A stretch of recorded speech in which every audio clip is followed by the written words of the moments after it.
Up here. We have on the dais Ambassador William Paterson, Ambassador for Counter-Terrorism of Australia. We have Dr. Rohan Gunaratna, Head of the International Centre for Political Violence, Terrorism Research at the Nanyang Technological University of Singapore. Member of the Knesset, Dan Meridor, will be joining us in a few minutes. He is the Deputy Prime Minister and Minister of Intelligence and Atomic Energy in Israel. Of course, we have Dr. Matt Levitt, Director of the Stein Program on Counterterrorism and Intelligence at the Washington Institute for Near East Policy in the United States of America. And now it's my pleasure to introduce you to Ambassador William Paterson, who has been closely involved in counterterrorism, international strategic and security policy, political military affairs, intelligence, and regional issues as a senior government official. Mr. Paterson was most recently Australian ambassador to Thailand from 2004 to 2008, led Australia's response to the 2004 Asian tsunami. Prior to that, he was head of the Southeast Asia Division in Australia's Department of Foreign Affairs and Trade. Following the events of September 11, 2001, William Paterson was appointed head of the Australian government's Anti-Terrorism Task Force. He subsequently became head of the government's Iraq Task Force. He served as Chief of Staff and Principal Advisor to the Foreign Minister and as Assistant Secretary in the Department of the Prime Minister and Cabinet in 1998-1999 during both the Asian financial crisis and the East Timor crisis. He also worked on global issues for the Office of the National Assessments and was ONA's representative in Washington. Mr. Paterson had a long-term overseas postings in Dhaka, Baghdad, Vienna, Washington, Tokyo, and Bangkok. He has been there and done that. He is a fellow of the Australian Institute of Management, an advisor to the Asian Disaster Preparedness Center, on the board of the Global Terrorism Research Center at Monash University.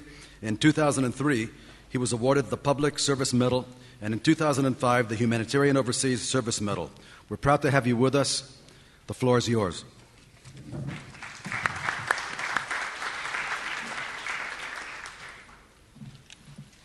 Well, thank you very much, Jonathan, and it's a great pleasure to be back here in Israel and to be invited to speak to this conference which has such a distinguished lineage. I wanted today to talk a little about, offer you an Australian perspective on transnational terrorism 10 years on. Has it actually been defeated? Is it in decline, or simply diffused?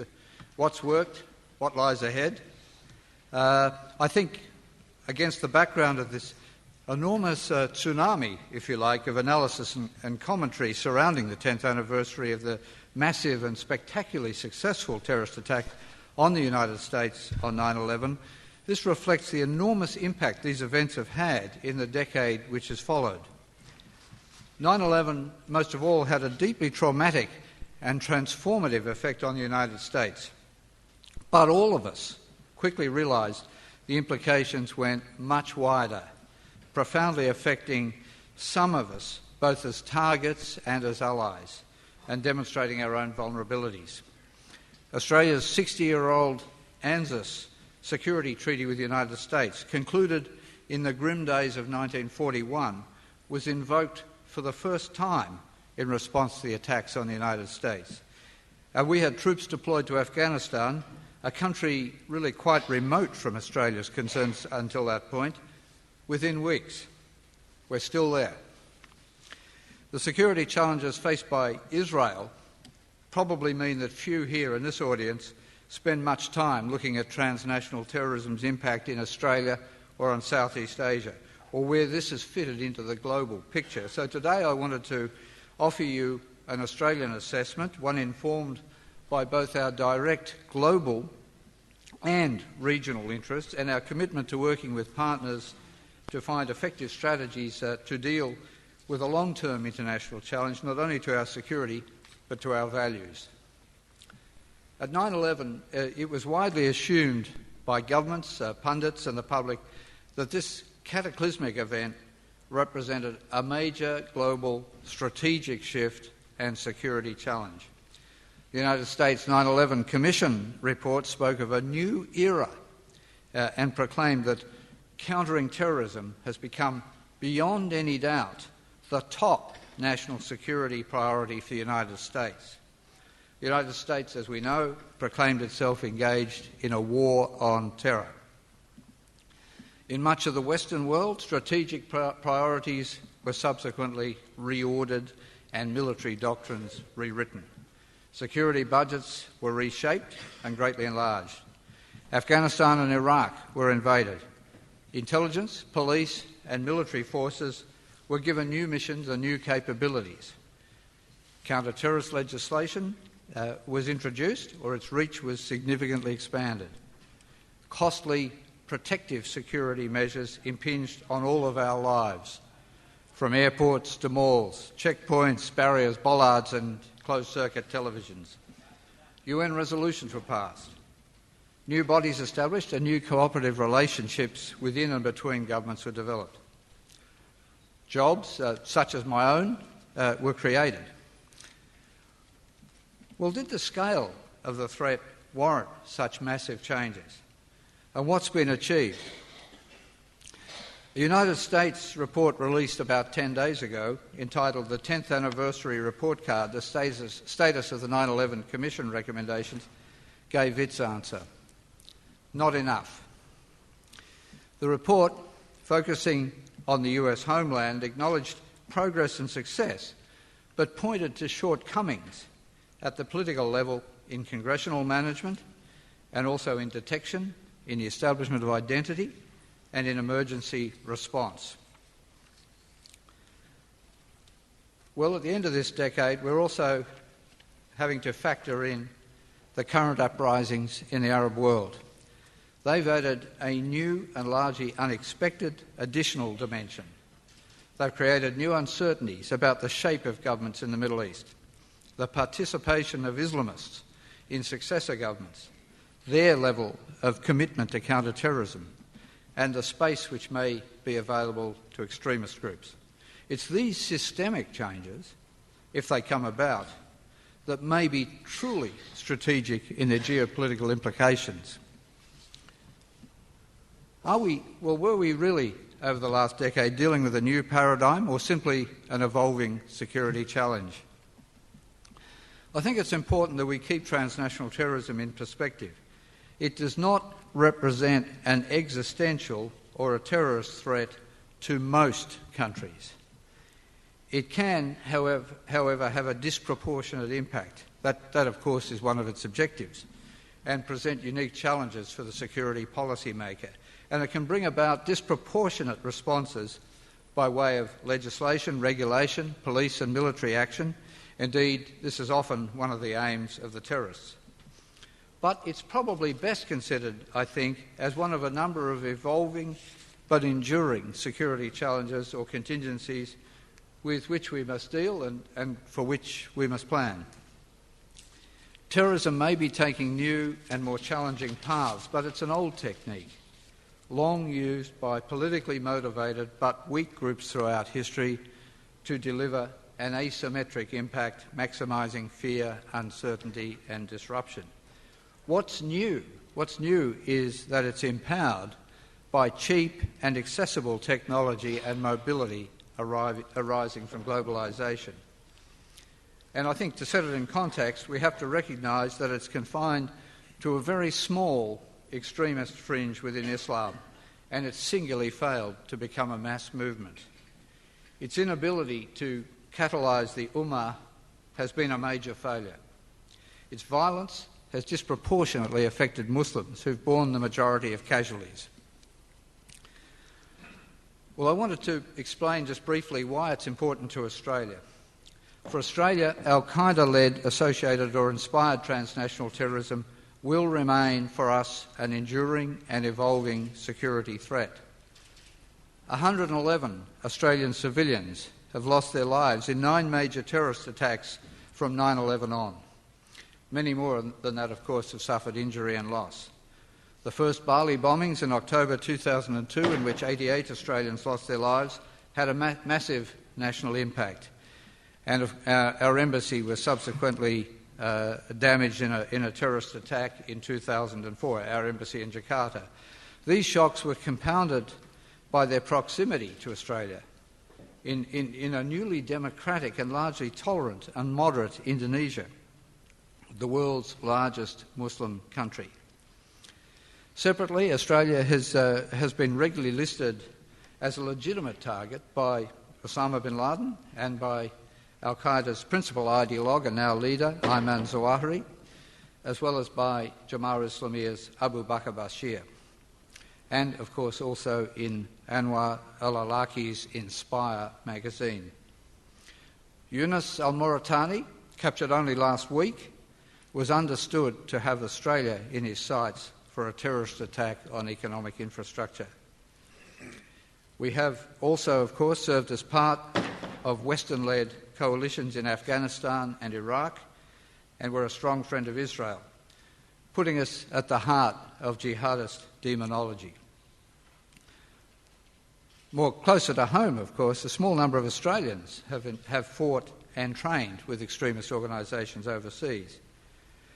38, mainly Australian-born nationals, have so far been prosecuted and 22 convicted for plotting at least 4 major attacks within Australia itself over the decade. So I think you can see transnational terrorism is a major security issue for Australia. Well, how do we see the current landscape? In summary, we see it as more diffuse, more dispersed, and more adaptable. Al-Qaeda's core leadership, the inspirational vanguard and organisational heart of the movement, has been decimated by a decade of relentless targeting of its key operatives. Few key figures remain, and recruitment of experienced and trusted successors has suffered. Since the dramatic and debilitating elimination of Osama bin Laden on the 2nd of May, Al-Qaeda has lost Ilyas Kashmiri and Atia Abdul Rahman al-Libi, 2 of its most important operational commanders in drone strikes. And Harun Fazul, a key Al-Qaeda-linked Al-Shabaab leader, was killed in Mogadishu in June, while Bali bomber associate Umar Patek, a key Indonesian terrorist, is awaiting trial in Indonesia after being detained in Abbottabad in Pakistan in January. And only last week, Yunus al-Mauritani, as I mentioned, was arrested in Pakistan. So Al-Qaeda's ability to plan and implement major mass casualty attacks, its cohesion and its capability has markedly diminished. Its safe haven in the federally administered tribal areas of Pakistan is under pressure. Its internal cohesion is at risk. It's preoccupied with survival, and its ability to train, travel, and communicate is limited. Its fundraising and recruitment have been squeezed. Its new leader lacks charisma or deep loyalty, and the exploitation of material seized in Abbottabad has increased its vulnerability. Well, having said all that, it would be premature, though, to declare that Al-Qaeda is in its death throes. Its leadership has been resilient, committed and durable, and it could regenerate should conditions permit it to do so. It continues, in our view, to pose a significant threat. And its narrative and its iconic status has and will continue to give focus and allegiance to a loose, geographically diverse and largely independent range of jihadist movements, cells and individuals. Indeed, the scale and spread of the jihadist challenge has arguably grown over the decade, despite our significant counter-terrorism successes. The decentralisation and diffusion of Al-Qaeda-linked or inspired extremists, together with their greater security awareness and their ability skillfully to utilise readily available technologies and to probe points of vulnerability in our societies, means we face a more difficult CT landscape, harder to detect and harder to preempt. The threat is changing in its shape and its geographic spread, its security consciousness, its modes of operation, adaptation, innovation and participation. These characteristics are presenting significant new challenges in identifying and locating terrorist groups and individuals. We're seeing, as part of this shifting landscape, the development of a new generation of self-radicalised extremists, dispersed, often unaffiliated and largely invisible to intelligence or law enforcement agencies, often energised and empowered over the internet.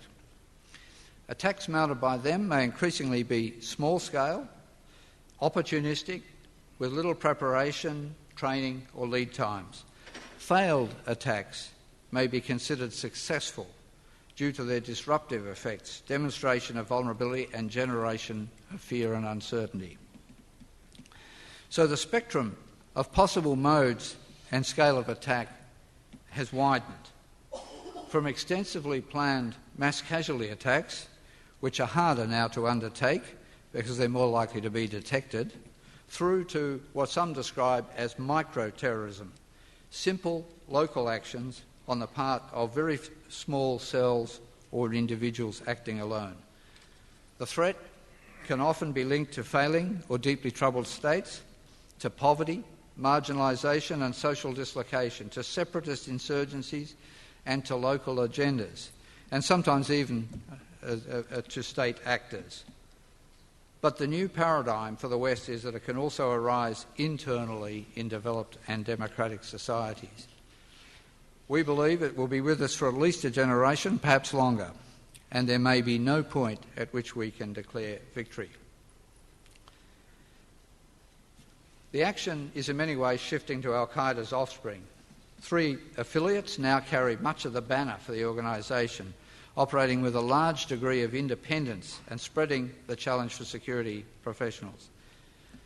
Al-Qaeda in the Arabian Peninsula and Yemen is now perhaps the most active and innovative arm of the movement, and could in fact become both its ideological and operational core in the period ahead, particularly as the current instability in Yemen is expanding its operational space.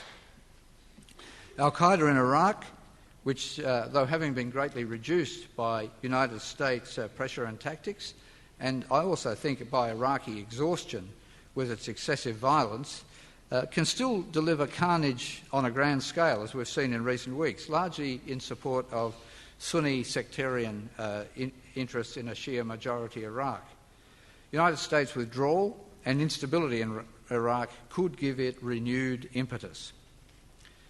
And thirdly, al-Qaeda in the Islamic Maghreb, which operates loosely across areas of southern Algeria, the Sahel and North Africa, largely extorting funding through kidnapping. It may be moving deeper into some local communities and obtaining weapons from the unrest in Libya. It may also be working with the Nigerian jihadist group Boko Haram, which recently attacked the UN headquarters in Abuja. They're the 3 formal affiliates. But al-Shabaab in Somalia has been increasingly linked to and in communication with al-Qaeda. It's also in close geographic proximity to al-Qaeda in the Arabian Peninsula in Yemen, and it presents a security challenge to Kenya and Uganda. Its harsh response to the current Farron and its current retreat from Mogadishu may constitute significant reversals, but I think it's too early for us to make that judgment. So with the core al-Qaeda diminished and its focal leader gone, the leaders of the affiliates will increasingly become the force behind the global jihadist agenda. But their followers mostly have more parochial and local concerns which may undermine a focus on global objectives. Beyond these groups that I've listed, there are a very wide and geographically dispersed set of militant groups and cells which share much of al-Qaeda's ideology and objectives, but which operate without much, if any, direction from or linkages to al-Qaeda.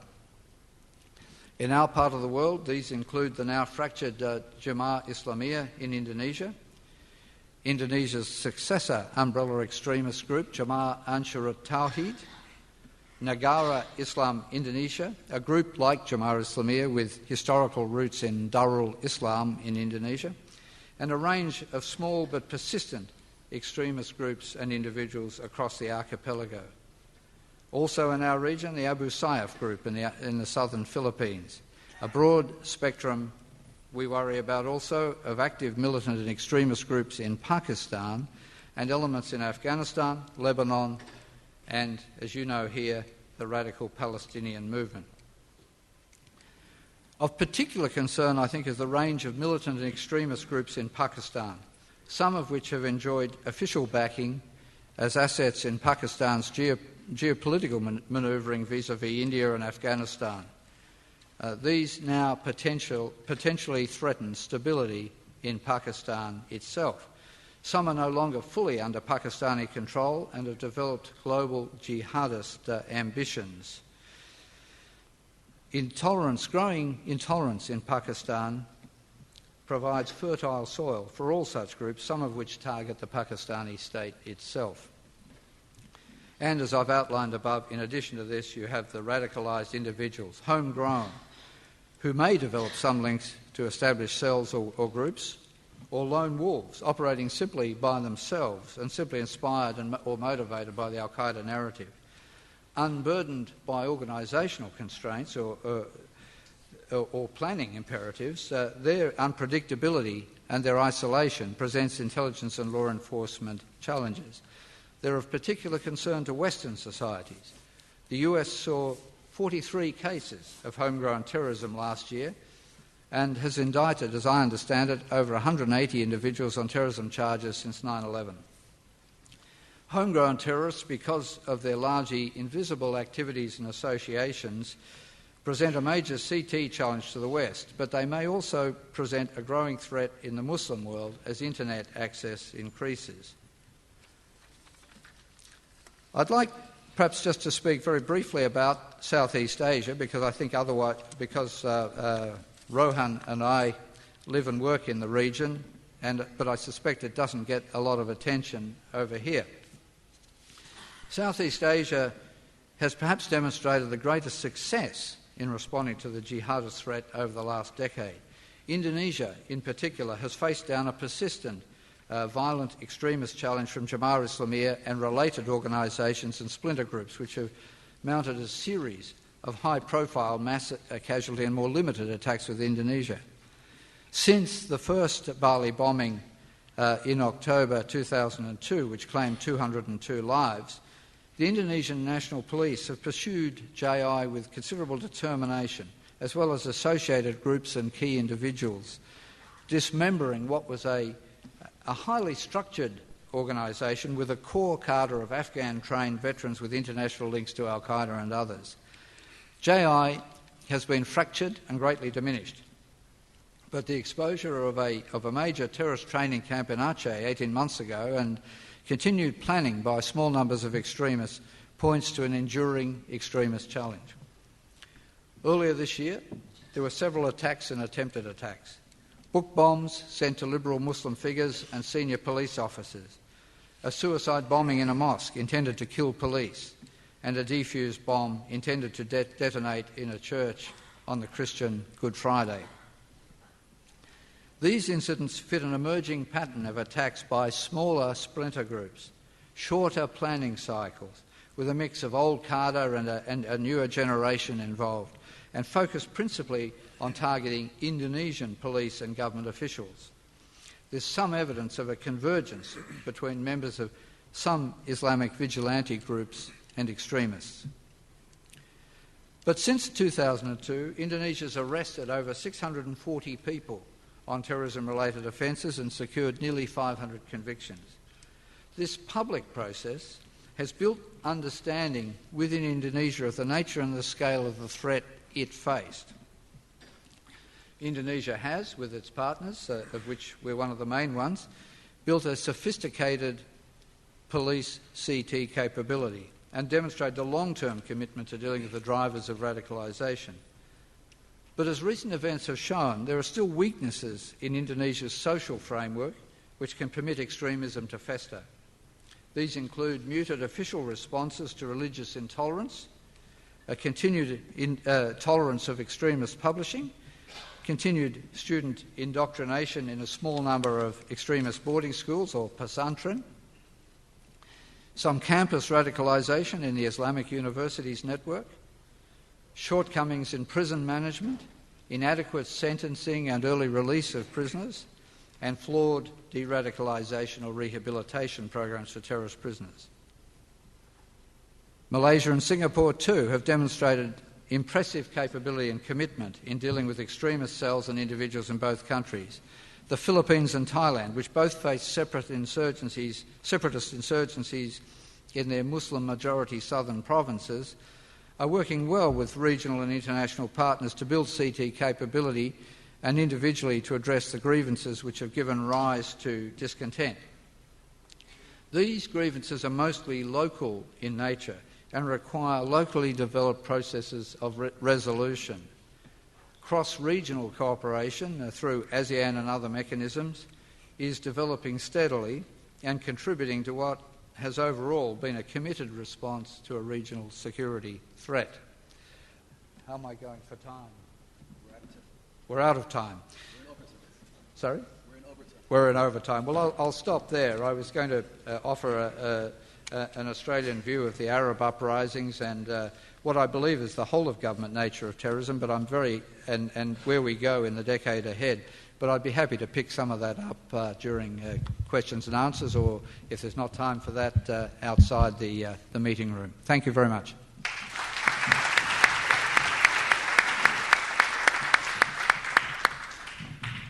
Thank you, Ambassador, and I would like to plant a question in the audience for when we ask the panelists